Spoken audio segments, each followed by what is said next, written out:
Assalamualaikum warahmatullahi wabarakatuh. Alhamdulillahi rabbil alamin. Alhamdulillahilladzi khalaqal mauta wal hayata liyabluwakum ayyukum ahsanu amala wa huwal azizul ghafur. Allahumma salli wa sallim wa barik ala sayyidina wa maulana Muhammad wa ala alihi wa ashabihi ajma'in. Ya Allah, ya Sami, ya Bashir, ya Syahid, ya Dzal Jalali wal Ikram. Allahumma nawwir qulubana ya Rabb binuri hidayatik kama nawwatal ardu binuri syamsika abadan abada birahmatika ya arhamar rahimin. Allahumma inna nas'alukal huda wa tuqa wal afafa wal ghina. Allahumma ya muqallibal qulub tsabbit qulubana ala dinik. Allahumma inna nas'aluka ridhaka wal jannah wa na'udzubika min sakhatika wan nar. Wahai yang maha menatap, berkahi majlis ini. Catatkan siapapun yang engkau hadirkan ini menjadi hamba-hamba yang engkau ampuni seluruh dosa-dosanya. Jadikan pertemuan ini membuka hati kami semakin yakin padamu ya Allah, semakin yakin terhadap janji dan jaminanmu. Golongkan kami menjadi hamba-Mu yang tidak pernah bisa lupa padamu, yang selalu merasakan nikmatnya selalu bersamamu. Ya Allah, lindungi kami dari niat, dari ilmu, dari amal yang tiada berkah. Amin ya Allah, ya Rabbal Alamin. Hadirin, apakah Allah Subhanahu wa Ta'ala menyaksikan pertemuan ini? Semua diusahakan menjawab. Apakah Allah menyaksikan pertemuan ini? Apakah Allah Subhanahu wa Ta'ala mendengar apapun yang terucap? Apakah Allah yang Maha Agung tahu setiap isi hati kita? Apakah ada ongkos yang tidak dibalas oleh Allah? Apakah Allah tahu dosa-dosa dan aib kita? Apakah Allah tahu maksiat yang terang-terangan dan yang sembunyi-sembunyi yang kita lakukan? Penghinaan orang kepada kita dengan kehinaan yang Allah tahu tentang diri kita, mana yang lebih baik? Penghinaan orang atau yang Allah tahu tentang diri kita? Mana yang lebih bagus, penghinaan orang atau kehinaan kita yang diketahui Allah? Jawab hadirin. Penghinaan orang lebih enteng dibanding kehinaan kita yang sesungguhnya, benar? Apakah ada pujian orang yang cocok dengan diri kita yang sesungguhnya? Jawab. Pujian orang hanyalah karena dia tidak tahu saja keburukan kita. Siapapun yang hidupnya sibuk dengan apa yang Allah tahu, innallaha bikulli syai'in alim, maka orang yang sibuk dengan penilaian Allah tidak akan pernah bangga dipuji, dihormati, dikagumi siapapun juga di antara manusia. Karena penghormatan orang terjadi karena dia tidak tahu saja siapa kita. Orang yang sibuk dengan penilaian Allah, dia tidak akan terluka kalau dia dihina, dicaci, dimaki. Karena penghinaan orang masih jauh lebih sederhana dibanding kehinaan kita yang asli. Jadi kalau kita sering sakit hati, penyebabnya bukan dihina orang, penyebabnya adalah kita belum sibuk dengan apa yang Allah tahu tentang diri kita. Benar? Benar? Lagu yang sakitnya sampai di sini itu lagu agak kurang iman ya. Karena kalau kita sudah yakin kepada Allah, puji caci sama dengan ember jatuh, tidak ada apa-apanya. Yang ada apa-apanya dalam hidup ini cuma satu saja, Allah ridho, itu yang ada apa-apanya. Sedunia memuji kita, kalau Allah tidak ridho kepada kita, tidak ada harganya. Baik Bapak Ibu, dalam kitab Ihya Ulumuddin pernah ada terjemah yang dibaca begini.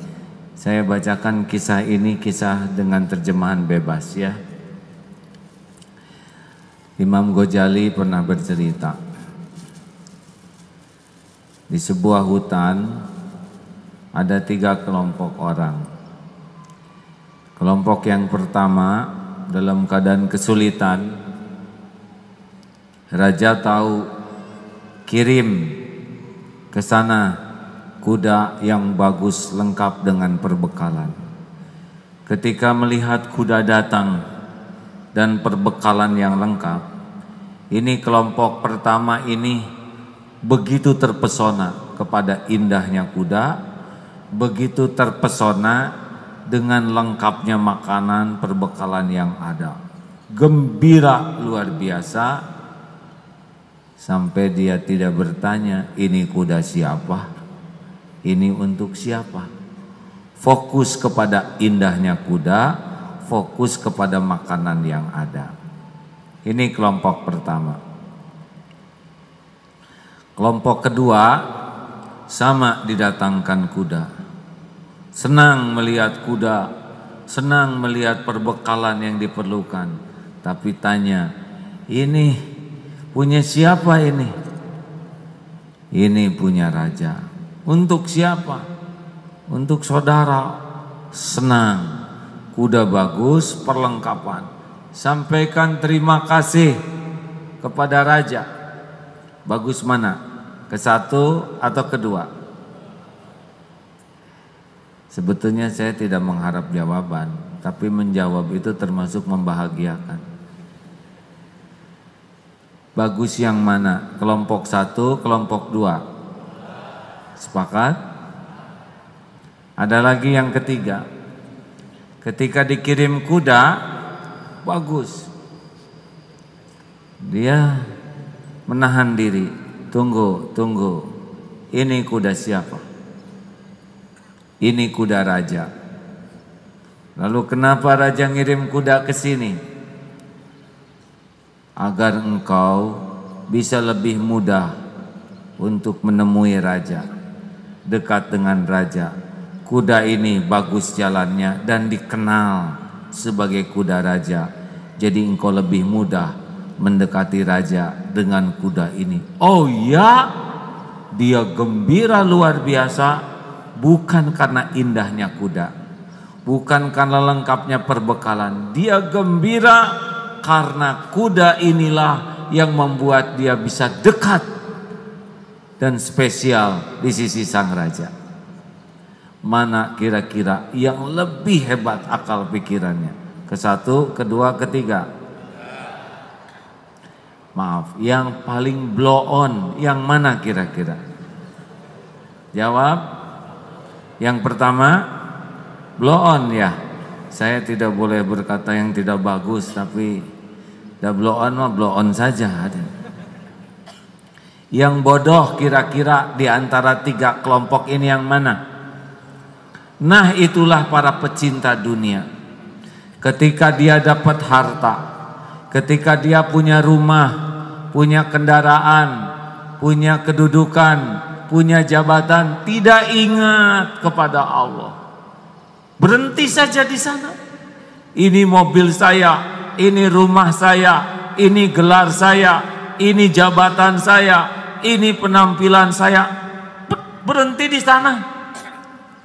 Tidak sadar bahwa semua harta, gelar, pangkat, jabatan, kedudukan, popularitas adalah milik Allah, dititipkan sebentar. Orang pecinta dunia berhenti di sana, terpesona kepada kaleng, mobil kan kaleng, hadirin, kaleng, besi, karet, plastik, terpesona kepada tembok, terpesona kepada kapas, kain, berhenti di sana. Jadi yang seperti ini bagaimana hadirin? Nggak ada yang berani nyebut blow on ya, karena asa saya itu yang mungkin. Mudah-mudahan kita minimal kelompok yang kedua. Ketika dapat gaji, mata kepada uang, hati kepada ya Allah, terima kasih Engkau titipkan rezeki lewat suami saya. Mas, matur suwun ya. Alhamdulillah. Ini yang kedua. Ke Allah bersyukur, ke yang jadi jalan berterima kasih. Sembuh, Pak Dokter, terima kasih.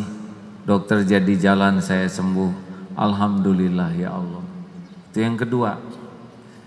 Ketika dapat jodoh, Pak Mertua, makasih. Sudah capek-capek hamil, melahirkan, nyekolahkan, pas gede bagian saya. Terima kasih Pak. Sujud, alhamdulillah ya Allah, Engkau yang mengatur jodoh. Datang sama Kiai, Mbak Yai, matur suwun, jazakallah khairan katsira. Sudah jadi jalan hidayah dan ilmu bagi saya. Saya lebih kenal Islam, kenal Allah, kenal ibadah, syariatnya lewat Mbak Yai. Itu yang kedua. Tapi yang paling top adalah yang ketiga. Bagaimana? Ketika lihat rezeki langsung, ini adalah kendaraan saya dekat dengan Allah. Enggak ada berat ngeluarkan uang. Ini uang dari Allah. Adalah kendaraan saya untuk dekat dengan Allah. Pasti berterima kasih ke orang. Tapi dorongan menggunakan ini jadi kendaraan, inilah ahli syukur. Jelas hadirin? Ketika lihat harta tuh, lihat kotak infak tuh hijau, yang lain kuning, sebagian lain merah. Bagi dengar wakaf tuh udah terbayang saja pahala yang ngalir sampai kiamat. Sudah kebayang di kubur akan datang balasannya. Udah kendaraan saja, lihat yang bawa kotak infak tuh gemes aja bawaannya. Ada juga kan yang jengkel kotak infak tuh. Jumatan pegang lewat sini. Dia bagian ngedorong saja. Padahal ada di dompetnya. Ada yang masukannya ditutup begini. Karena hanya 500-an. Dia cemas sekali berbunyi. Ya, dia tahan. Ada yang masukin 1000, tapi berharap sebelahnya nyangka 100.000. Ini lebih buruk lagi. Bagi orang-orang yang yakin Allah mendatangkan ladang amal, inilah orang-orang yang paling tamak, serakah kepada amal soleh. Nikah, jangan terlalu yakin sama cinta ya, yang mengatakan I love you so much, so much. Engkau adalah segalanya bagiku. Tanpa dirimu hidupku hampa. Musyrik ini, musyrik. Jangan terlalu cinta sama suami yang ngomong gitu. Lebih bagus yang begini. Neng, kita nikah sekarang. Sejujurnya saya nggak punya apa-apa Neng. Saya cuman hamba Allah. Gak bisa ngasih apapun kecuali Allah yang takdirkan jadi rezeki Neng. Saya juga nggak bisa ngebela, nyamuk gigit aja saya nggak bisa apa-apa, dan saya juga digigitin nyamuk. Kecuali Allah menghendaki saya membela. Please Neng, don't love me too much. Jangan cinta sama saya berlebihan, salah alamat. Saya nggak bisa bela, ngelindungi, ngejaga. Neng itu ciptaan Allah. Saya belum tentu panjang umur. Sekarang ijab kabul, besok saya sudah dikubur bisa. Neng, jangan terpesona sama saya ya. Sama Allah weh. Tugas saya jadi suami bukan untuk mendidik Neng mencintai saya. Tugas saya sebagai suami adalah mendidikmu menjadi pecinta Allah, melampaui segala-galanya. Saya hanya berhasil jadi seorang suami kalau Neng benar-benar pol hatinya, pecinta Allah sejati. Itulah yang akan saya lakukan. Kalau ada calon suami kayak gini mau udah gak usah banyak omong, terima. Hei calon mertua, kalau ada mantu yang calon mantu ngomongnya udah segera terima, bisa pindah ke yang lain dan ongkosin pernikahannya ya. Dia gak akan minta, pasti gak minta-minta. Cuma Allah akan menggerakkan orang jadi memberi. Si Neng juga sama suami harus ngomong, Kang maaf saya teh kurang cinta ke Akang teh. Saya mau udah kesengsrem sama Allah Kang, pencipta langit bumi, yang menciptakan saya, yang setiap saat mengurus diri saya tanpa sekejap pun lalai. Saya tuh hatinya udah keburu pol cinta ke Allah Kang, karena hanya Allah lah yang melindungi saya, yang membahagiakan saya. Kita ditakdirkan jodoh mah untuk bahu-membahu aja supaya bisa pol ke Allah. Setuju Kang? Setuju Neng? Cantel kan? Itu ijab kabul pol. Dek, kalau ada calon mempelai begini udahlah nggak usah ragu-ragu. Yang nggak takut tuh ditinggal. Neng gimana kalau nanti Akang nggak ada? Sok aja Kang. Yang penting mah Allah Kang ya. Akang ada nggak dia doang nggak ngepek. Ngepek sih beberapa saat. Ibu maaf, ada yang suaminya sudah meninggal, boleh acungkan tangan. Yang suami sudah tiada, boleh acungkan tangan. Saya mohon maaf. Ada? Masih hidup ibu? Ibu masih hidup? Masih, alhamdulillah. Masih makan bu? Masih. Masih berteduh? Kurang apa ya? Kalau suami pemberi rezeki, suami meninggal, istri nggak punya rezeki, enggak ini mah ayah. Makanya berumah tangga adalah kendaraan pendekat kepada Allah. Kelebihan pendamping hidup adalah kendaraan, kekurangannya adalah kendaraan juga. Jelas hadirin? Saya sih ingin istri yang solehah, hafal Quran, akhlakul karimah, hatinya lembut. Nah masalahnya yang itu belum tentu mau sama. Ada yang gitu nggak mau. Gini, yang ada aja ya. Karena yang ada itu Allah yang menentukan. Pasti punya kelebihan dan kekurangan. Kelebihannya disyukuri, tambah karunia. Kekurangannya dibantu diperbaiki sambil sabar, jadi karunia. Siti Asia, suaminya itu Fir'aun. Gak kurang kemuliaan Siti Asia, walaupun suaminya begitu buruk perangainya. Kendaraan. Anak-anak juga kendaraan kita tuh. Mendidik anak, cari nafkah untuk membiayai anak, ngurus anak, ini bukan hal yang mudah. Akan sering sakit hati kalau kita ngarep-ngarep sesuatu dari anak. Ngarep-ngarep anak balas budi, ngarep-ngarep anak menghargai, capek. Satu aja kalau ngedidik anak, ini anak ciptaan Allah, ini anak amanah Allah. Saya ngedidik anak dengan harapan Allah ridho kepada kita. Selebihnya yang ngebulak balik hati anak adalah Allah. Gak ada capeknya. Kalau nyari ridho Allah mah nggak rugi, benar? Aduh, anak saya bandel sekali. Misal seorang ibu ngomong gitu, udah tobat aja terus. Siapa tahu itu buah daripada kebandelan ibu. Kapan, Ya saya nggak tahu, ya jangan nanya saya. Mungkin pernah nyakitin orang tua, kan panjang hidup kita tuh. Mungkin salah satu tegurannya anak belum baik. Tobat, perbaiki diri, minta tolong ke Allah. Tidak sulit bagi Allah ngebulak-balik hati anak.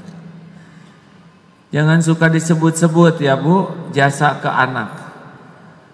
Ibu teh capek ngedidik kalian, nggak boleh. Harus gimana lagi?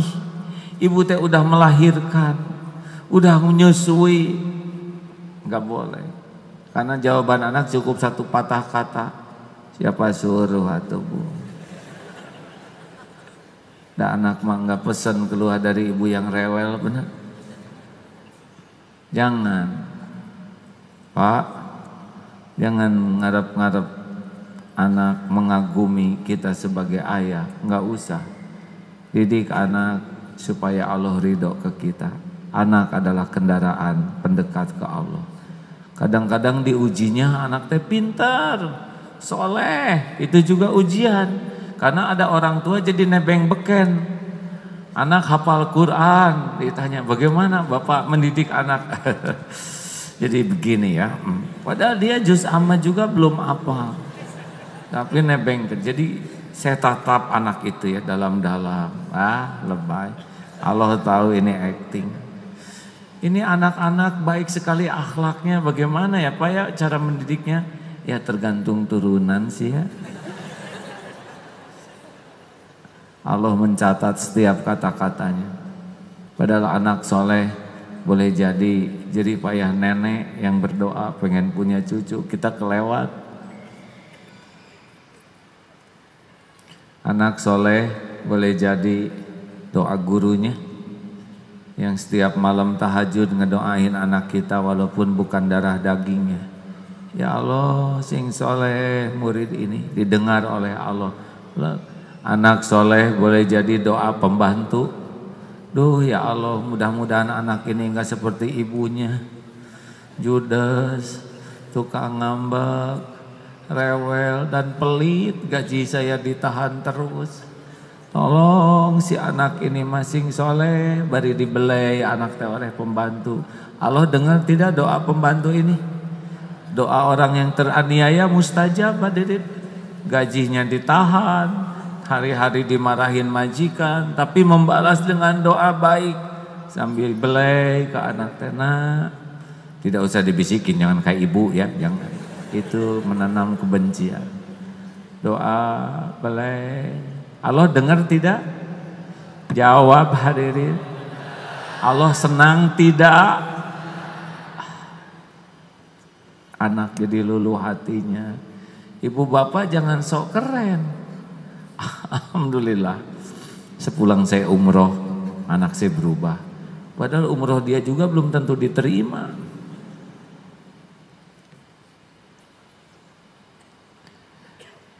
Saya jadi malu juga nih. Anak sudah ada yang hafiz, mantu hafid. Saya juga sudah belajar, hadirin. Mau ganti nama tadinya jadi hafiz. Allah tahu semuanya tanpa ada yang tersembunyi. Makanya kalau anak diuji dengan baik, pintar, jangan sampai jadi dosa bagi orang tuanya. Terus bekerja tuh pendekat ke Allah, bukan masalah uang. Uang mah udah beres pembagiannya, tapi uang bisa dekat ke Allah atau enggak. Bisnis tuh hadirin itu kendaraan. Tidak semua orang bisa bisnis, benar? Bisnis makan waktu, makan pikiran, makan tenaga, mau uang. Uang kan cuman kertas pindah, nggak ada apa-apanya. Pindah sekarang, alhamdulillah. Pulang ke rumah, nih Bu, pindah. Si ibu, alhamdulillah. Nih buat bayaran pindah, nih buat cicilan pindah, nih buat depan pindah, siap lagi. Dibawa oleh anak ke sekolah, nih Bu Guru bayaran pindah, begitu. Guru alhamdulillah semua murid bayaran setor pindah, gitu saja. Hanya itu kerjaan kita, mindah-mindahin kertas. Memang Bapak disembunyikan sebagian ya, tidak setor semua. Tapi berapa lama menyembunyikannya? Enggak bisa lama Pak. Pergi ke pom bensin, full tank, pindah, beres ya. Pergi ke warung, pindah, ban motor meletus, pindah, capek-capek nyembunyiin deh sebentar. Bagi kita mah bisnis itu kendaraan mendekat ke Allah. Betul? Untung uang mah nggak ada apa-apanya. Untung keridhaan Allah dalam bisnis yang membuat seorang jadi dekat dengan Rasulullah di yaumul qiyamah. Ayo, nggak usah pakai licik-licikan dagang mah ya. A, B, C. Ini motor tahun berapa? Motor tahun 2010 Pak. Sudah pernah turun mesin? Sudah. Motor ini 2 kali kecemplung ke selokan Pak. Terus bannya juga udah gundul. Lalu STNK sebulan lagi habis. Atau gitu mah saya nggak akan beli deh. Kenapa segala diceritain gini Pak? Beli atau enggak mah bukan yang terpenting bagi saya. Yang penting saya enggak boleh berdusta sama sekali. Saya takut dagang saya ini jadi dosa. Saya tahu kalau saya ngomong saya didengerin Allah Pak. Allah lah yang menakdirkan kendaraan ini laku atau tidak. Tapi saya tidak boleh jadi dosa dagang kendaraan ini. Makanya saya ceritakan apa adanya. Pak, jangan beli kendaraan ini kalau Bapak nggak cocok. Nggak apa-apa. Ketemu Bapak saja sudah bahagia bagi saya. Saya bisa bicara apa adanya. Alhamdulillah. Jangan paksakan Pak. Dek, aduh sekarang saya lihat pedagang kayak gini. Dagang apa lagi dek? Ya ini aja. Udahlah. Urus aja showroom saya ya. Memang Bapak dagang apa? Ya showroom comro, misro. Dek nggak apa-apa saya nggak beli, nggak apa-apa Pak. Rezeki mah ada yang ngatur. Saya udah rezeki silaturahim, udah rezeki bisa belajar ngomong apa adanya, nggak apa-apa Pak. Terima kasih Pak. Tapi saya sudah setengah jam ini, 1 jam dengan ada yang ngobrol buang waktu. Enggak ada yang sia-sia. Karena bagi saya dagang itu adalah ibadah, takarub saya ke Allah. Enak dengernya hadirin? Enak tidak? Ini teh kenapa kalau ditanya teh tarelat begini? Mumpung pertanyaannya enteng. Coba kalau saudara jelaskan tafsir surat Al-Baqarah, kan rumit ya. Karena yakin Allah yang mengatur rezeki. Sama di kantor juga. Penjamin saya bukan kantor. Penjamin saya adalah Allah Subhanahu wa taala. Saya bekerja bukannya di muka atasan saya. Saya bekerja karena saya ingin bisa dekat dengan Allah. Jujur, disiplin. Nggak pernah telat ke kantor. Kenapa kamu ke kantor kok disiplin banget? Pengen jadi karyawan teladan ya? Udah lah Pak, saya disuruh disiplin, saya disiplin. Saya tidak mau sedetik pun waktu kantor saya gunakan untuk kepentingan yang nanti tidak barokah. Tuh kalau pakai telepon kantor, enggak. Kenapa? Telepon kantor untuk urusan kantor. Saya sudah punya telepon sendiri. Kan nggak ada yang tahu. Kata siapa nggak ada yang tahu? Allah Maha tahu. Nggak ada yang tersembunyi. Walaupun hanya jepitan buku, dibawa masukin ke sini. Emang ada jepitan buku yang nggak diketahui Allah? Belum tahu ya jepitan buku ketelen, Nggak boleh. Selembar kertas juga tidak boleh. Nggak ada. Nggak mau. Tapi kan nggak ada yang lihat. Kata siapa nggak ada yang lihat? Wa huwa ma'akum aynama kuntum wallahu bima ta'maluna basyir. Dan dia bersamamu dimanapun engkau berada. Dan dia maha melihat apapun yang engkau kerjakan. Faman ya'mal mithqala dzarratin khairan yara wa man ya'mal mithqala dzarratin syarran yara. Kita akan lihat balasannya walaupun sebesar zarah. Jangan ukur kesibukan kerja hanya untuk gaji. Allah memberi rezeki kepada kita tidak tergantung slip gaji. Benar? Gaji bisa sedikit, tapi kalau Allah mau mencukupi banyak jalannya. Kalau hanya ngandelin gaji, banyak yang sudah meninggal karena tidak punya gaji. Buktinya ini yang tidak jelas gajiannya juga, ya masih pada hidup. Benar? Saya tidak nyuruh ngacung hadirin, tapi dari wajahnya itu menunjukkan. Wah, saya tidak punya tabungan, gak apa-apa. Nabung boleh, tapi menuhankan tabungan tidak boleh. Karena yang menjamin kita bukan tabungan, Allah Subhanahu wa ta'ala. Banyak orang yang tidak punya tabungan sama sekali, hidup saja. Dan banyak orang yang punya tabungan sangat banyak dan tidak menikmati apa-apa karena takut tabungannya berkurang. Jelas hadirin? Kendaraan. Naik mobil, kendaraan menuju ke Allah. Naik pesawat, kendaraan. Hobi, saya akan gunakan mancing sebagai pendekat ke Allah. Saya nggak biasa mancing. Subhanallah, subhanallah, walhamdulillah, wala ilaha illallah, wallahu akbar. Ada yang hobinya mancing? Ya, mudah-mudahan Allah mengampuni ya. Hayya 'alas shalah. Pilih antara ikan, padahal itu ngait itu di celana orang yang tenggelam.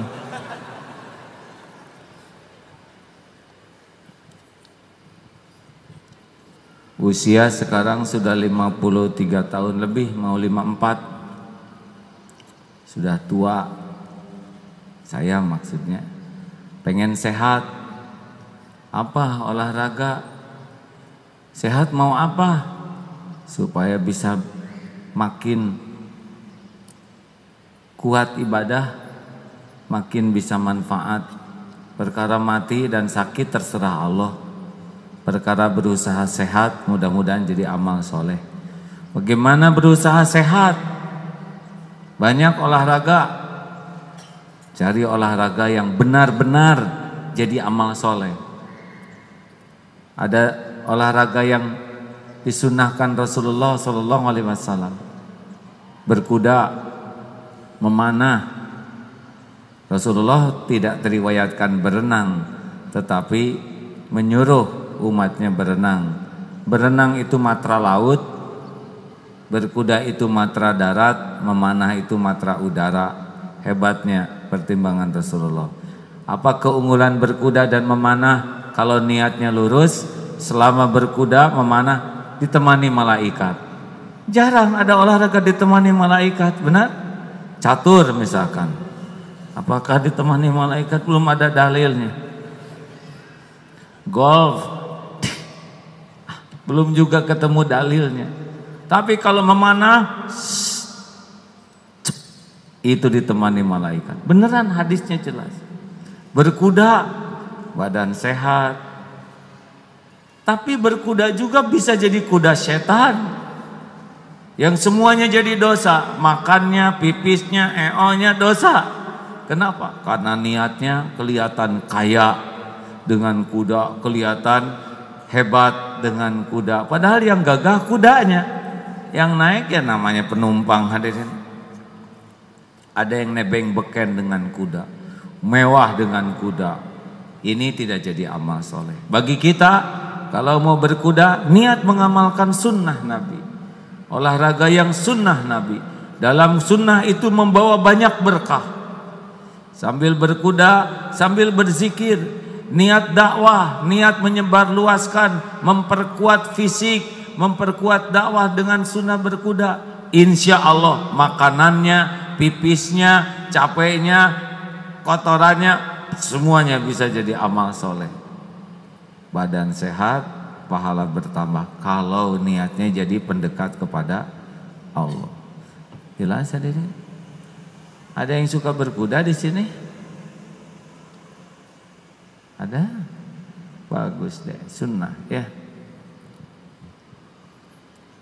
Mau suatu saat kita tablik di tempat berkuda? Kalau suatu saat diundang, karena di pesantren Bandung sudah ada sekarang olahraga memanah dan berkuda, Darus Sunnah di Darut Tauhid. Hari ini mudah-mudahan jadi amal pertama kali di Bandung defile detasemen santri berkuda dari pesantren. Alhamdulillah, kuda-kuda besar, santri yang menggunakan. Senang tidak begitu? Biasanya kan kavaleri, ya, brimob, sekarang sankud namanya. Santri kuda. San berkud hadirin, santri berkuda. Insya Allah kita juga ada di pacuan kuda Pamulang. Nah, nanti di sana ada beberapa puluh kuda yang kita tablik di sana. Mudah-mudahan kita olahraga, kita juga dapat pahala, kita jadi dekat dengan Allah. Badan sehat, pahala didapat, bisa jadi kendaraan mendekat ke Allah. Dulu di pesantren suka ada pencuri, sekarang tidak ada lagi yang mencuri. Sesudah santrinya belajar memanah, ya. Jadi yang piket tuh mengisi waktu malam tuh dengan memanah, maling juga sudah membayangkan, ya. Di pantat bagian mana? Hadirin, semuanya harus niat bersih lillahi ta'ala, ya. Boleh saya cerita sedikit? Ramadan kemarin ada kilat, Allah menggerakkan sampai 2000 orang yang pesantren di sana. Saya kebagian jadwal mengisi sunnah berkuda, jadi datang pakai kuda. Sudah ada di sini perasaan macam-macam. Tiba-tiba kuda ini berhenti, macet, padahal jalannya mudun. Sudah digerakkan, tidak mau, dicepret, tidak mau. Saya heran, kenapa ngadak-ngadak begini, ini kuda baik. Ngerem Pak, seperti pakai rem tangan. Didorong tidak mau, ditarik tidak mau, berhenti saja begitu. Lalu ada anak, Bapak periksa hati Bapak. Jangan-jangan ujub, ria, takabur, berkuda, merasa gagah. Itu kan ceramah Bapak, ya. Saya sambil turun dari kuda terus, emang ini asa gaya deh. Istighfar Pak, istighfar itu kata anak. Astagfirullah, tapi boleh jadi anak ini Allah yang menggerakkan, ya kan. Jadi sambil rada ngebantah tuh ya, sambil benar juga ya. Astagfirullah, astagfirullah. Akhirnya tafakur, oh ya, asa gagah, asa hebat, kudanya besar. Sesudah tobat, maju itu kuda Pak. Apakah kuda tahu perasaan kita? Bukan, Allah tahu isi hati kita. Kuda mah diremek kok Allah. Siapa yang bisa memajukan yang direm oleh Allah? Hadirin, jangan sampai berkuda nambah dosa. Hati-hati yang punya mobil bagus, jangan sampai naik mobil nambah dosa. Orang banyak takut mobilnya kotor, tapi banyak yang tidak takut hatinya jadi kotor gara-gara mobil. Ibu, pakai gelang boleh, tapi jangan sampai gelang menjauhkan dari Allah. ya, karena gerakan jadi tidak normal. Ustaz, boleh saya bertanya? Tidak.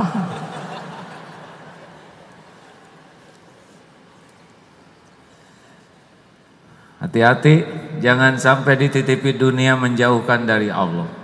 Bagi yang punya pangkat, jabatan, udah, itu mah takdir Allah. Ya, Pak Jokowi jadi presiden bukan karena banyak yang milih, bukan, karena takdirnya aja. Karena takdirnya jadi presiden, maka yang nyoblos dilebihin sedikit, ya, begitu. Beneran. Kalau jabatan dipakai kendaraan mendekat ke Allah, misal ini sebuah negara antah barantah, ya. Saudara para menteri sekalian, di dalam sidang kabinet ini perlu kita tegaskan bahwa semua jabatan ini adalah amanah. Jabatannya tidak lama, tapi dunia akhirat harus dipertanggungjawabkan. Kepada seluruh menteri, satu, jangan salah rombong, ya. Jangan sombong. Allah benci sekali kepada orang yang sombong. La yadkhulul jannah man kana fi qalbihi mithqalu dzarratin min kibr. Tidak masuk surga. Semua menteri diharapkan bersahaja. Karena kemuliaan tidak akan datang dari petantang petenteng, justru dari ketawaduan. Siap? Siap. Semua menteri diharapkan sholat berjamaah. Tidak ketinggalan 40 hari sholat berjamaah. Jangan ketinggalan takbir imam. Hadisnya Hasan dari riwayat Imam Tirmizi, dalam kitab sahihnya Al-Albani disebutkan ini yang 40 hari sholat tidak ketinggalan takbir, bisa dibebaskan dari jahanam dan bebas dari sifat munafik. Wah, menteri dimanapun turun cari takbir imam. Malam menteri tahajud, ya, nanti di absen oleh presiden, di broadcast, semua harus kirim jawaban. Di kotak infak, menteri semuanya di mobilnya, di rumahnya kotak infak. Karena tanpa sedekah siapa lagi yang mau nolong? Menteri diharapkan benar-benar selalu bertanya satu pertanyaan yang harus ditanyakan siang dan malam. Saya memberi contoh apa? Saya memberi contoh apa? Kepada keluarga, saya memberi contoh apa? Kepada kantor, saya ngasih keteladanan apa? Terus tanya. Insya Allah, kalau menterinya jadi contoh baik, negara bisa lebih baik. Setuju? Nah, kalau seperti itu, diantaranya itu jabatan jadi kendaraan kepada Allah. Hadirin, sudah habis waktunya belum? Boleh saya bacakan sebuah WhatsApp? Ada yang sangat menyentuh. Saya baca terjemahnya saja, ya.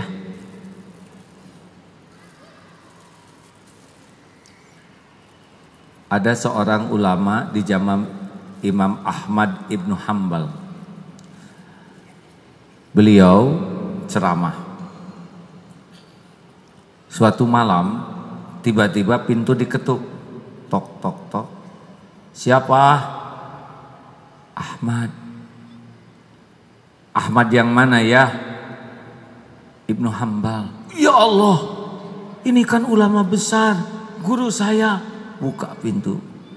Ya Syekh, apa gerangan? Ada apa malam hari begini engkau datang? Maaf Harun, aku datang larut malam karena aku tahu engkau pasti sedang belajar di malam begini. Silakan masuk Syekh. Beliau masuknya pelan sekali. Pintu ditutup pelan, jalannya juga pelan. Ketika mau duduk, kursinya digesernya pelan, takut bunyi. Apa gerangan Syekh? Ada sesuatu yang mengganjal hatiku Harun. Apa itu? Tadi siang aku lihat waktu engkau mengajar hadis, para muridmu berada di tempat yang panas, sedangkan engkau berteduh. Aku sarankan harusnya berada di tempat seperti muridmu yang mendapatkannya. Itu lebih baik bagimu. Oh iya Syekh, benar-benar, insya Allah saya perbaiki. Maafkan ya Harun, terima kasih. Akhirnya beliau pulang, pelan. Subhanallah kata Harun, inilah akhlak ulama. Padahal beliau bisa mengoreksi saya ketika sedang, hei Harun, itu murid kepanasan, kamu berteduh, nggak sopan, turun Harun, bisa. Tapi beliau menjaga kewibawaan saya di depan murid-murid. Sampai beliau mau menunggu sampai malam hari, karena beliau tidak mau ada orang yang tahu untuk menasehati di malam begini. Beliau pelan-pelan karena takut membangunkan keluargaku, demi agar aku terjaga kehormatan di hadapan keluarga dan anak-anakku. Subhanallah. Itu tuh Pak. Ini saya duduk di atas nih, harusnya saya duduk di bawah ya. Ayo di bawah teka tinggal ya. Selalu ada alasan ya.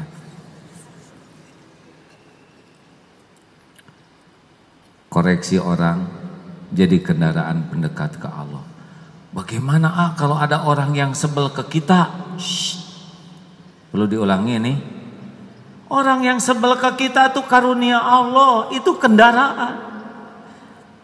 Dengan ada orang yang sebel ke kita, berarti dia memikirkan kita siang dan malam. Kita sudah tidur, dia masih melek. Ya, kurang apa kesetiaannya? Kita tidak punya waktu nyari kekurangan diri, dia seluruh waktunya nyari kekurangan kita. Benar? Kita nggak bisa dengar, dia ngumumin kemana-mana aib kita. Jadi kita tahu, dosa digugurkan, pahala dia dikasih, tidak ada ruginya. Kalau kita benar dan orang tidak suka ke kita, yang rugi itu adalah kita sebel sama orang lain. Dia tidur, kita masih melek, pahala kita dikasihkan kepada dia. Makanya kalau ada orang yang sebel ke kita, padahal kita tidak salah kepadanya, jadikan kendaraan mendekat ke Allah. Betul? Dia bisnis sama saya, dia nipu. Ngomong gitu tidak mendatangkan bayaran. Mending doakan, ya Allah, Engkau tahu saya ketipu. Sangat boleh jadi semua tipuan kepada saya ini adalah buah dari dosa-dosa saya selama ini. Ampuni saya ya Allah. Dan ampuni juga tuh teman bisnis saya ya Rabb. Bukakan pintu rizkinya, pintu hatinya, pintu ibadah. Jadikan keluarganya keluarga yang patuh padamu ya Allah. Ya Allah, saya ngedoa gini bukan semata-mata supaya dia bisa bayar. Tapi ya kalau bayar bagus juga lah ya Allah. Allah juga tahu kita lagi akal-akalan ya. Tapi doa baik daripada ya Allah sing muntaber. Kalau dia muntaber kapan bayarnya hutang ke kita? Doa baik aja yuk. Setuju? Setuju tidak nih? Dan kalau mau berbuat baik tidak harus di depan orang. Lagi sembunyi juga tetap baik. Di kamar gak ada yang tahu, tetap baik. Karena kalau kita membiasakan dalam kebaikan, mikir baik, ngomong baik, hati baik, kita gak akan berbuat jelek. Orang yang tidak disibukkan oleh kebaikan pasti akan mudah sibuk dalam kemaksiatan dan keburukan. Makanya kita terus baik-baik. Kenapa harus baik terus? Supaya matinya mati baik atau husnul khotimah. Kalau kita selalu mikir baik, ngomong baik, ngedoakan baik, hati baik, mati juga nggak jauh di sana. Tapi kalau kita suka ngomong menghina, ngejelek-jelekin orang, mikir jelek, ngomong jelek, hati jelek, ya akhirnya juga jelek. Tahu akhir jelek apa namanya? Su'ul khotimah. Makanya merokok itu harus jadi pendekat ke Allah. Gimana? Hati-hati yang biasa merokok ya. Merokok, nanti matinya juga besar kemungkinan ketika ketelan rokok dengan asbak dan Berhenti ya. Susah cari baik dalam merokok, benar? Apalagi sekarang rokok itu kan merokok membunuhmu. Artinya kan bunuh diri, bunuh orang. Bunuh diri, bunuh orang. Alhamdulillah di sini tidak merokok ya. Perokok tuh aneh, seperti yang kurang kerjaan, sedot tiup, sedot tiup, sedot tiup. Ning wirid sajalah ya. Baik rekan-rekan, jadi kesimpulan dalam perjumpaan kali ini, jadikanlah episode apapun menjadi kendaraan pendekat kepada Allah. Sehat kendaraan dekat dengan Allah, sakit juga kendaraan dekat dengan Allah. Punya uang, kendaraan dekat dengan Allah. Tidak punya uang, kendaraan untuk ridho dan sabar dan ikhtiar. Dipuji, kendaraan kepada Allah dengan tawadu. Dicaci, kendaraan kepada Allah untuk memaafkan, evaluasi diri dan mendoakan kebaikan. Pokoknya apapun yang terjadi, judulnya sama, jadikan kendaraan untuk bisa pulang dekat kepada Allah dan pulang jumpa dengan Allah. Amin ya rabbal alamin.